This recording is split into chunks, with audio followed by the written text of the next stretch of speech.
much for joining us.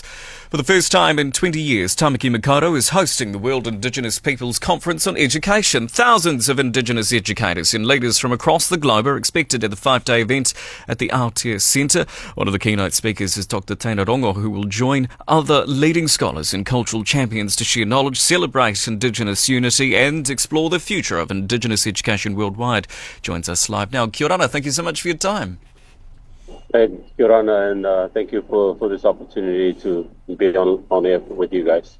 No, thank you very much. Hey, look, I want to kick it off first by asking, as a Cook Islands Māori environmentalist, I suppose, what does it mean for you to be speaking at this event in Tāmaki Makaurau?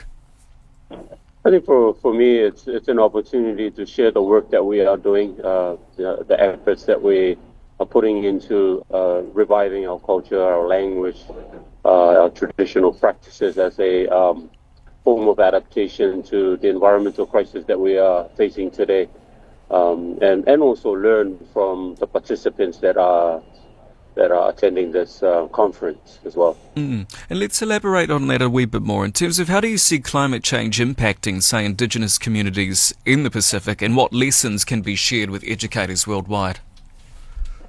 I think in terms of climate change, we can see a lot of things change around us.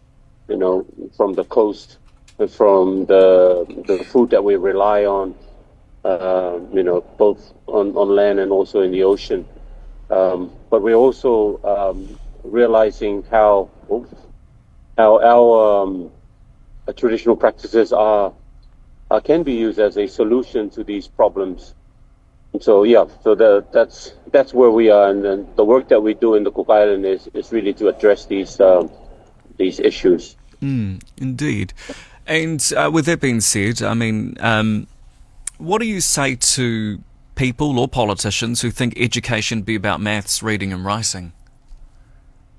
Yeah, I mean, I think sometimes we focus too much on doing stuff in class. I think it's time that we start taking our children out into the environment as well, because at the end of the day, we want them to have a relationship with their environment, with their resources, because I think one of the problems that we are facing today is people are becoming disconnected, and when you are disconnected from your environment, from your resources, you make bad decisions.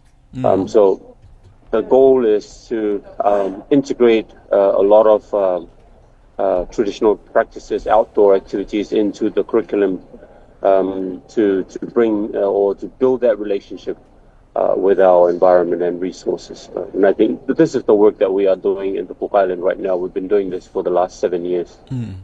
Do you think the sharing of Indigenous knowledge and education will make any difference when there isn't the political appetite to nurture it in mainstream, some would argue? Yes, but it doesn't mean we don't try. So what we are doing in the Cook Island, even though we're working outside of the system, and we are influencing somehow because people are watching. So we have to lead. We have to show them that it works, and hope that with the work that we're doing on the outside will eventually influence the education system, the curriculum to change as well. And I can see that sometimes you have to lead by example in order to achieve this. And look, your NGO uses a method that blends science with traditional knowledge. How does that ultimately work in practice?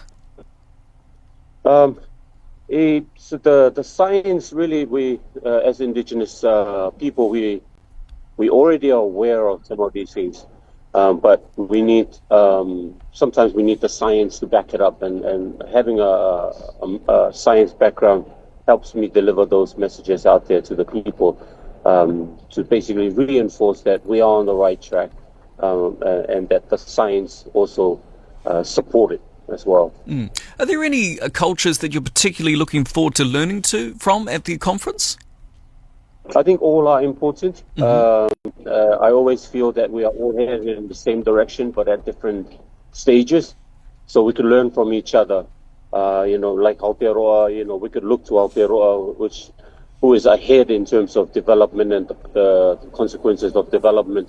We could look to Aotearoa to guide us as well. And we could look back to those that are coming along, we could advise them, hey, don't come this way, things like that. So these sharings are important to help each other, to reinforce, to support the work that we are doing. Final question for you, just from one cookie to another. I'm sure you would have heard the news that the Cook Islands government's decision on seabed mining delayed until at least 2032. What do you make of that? We're always on the opposite side of government when it comes to deep sea mining.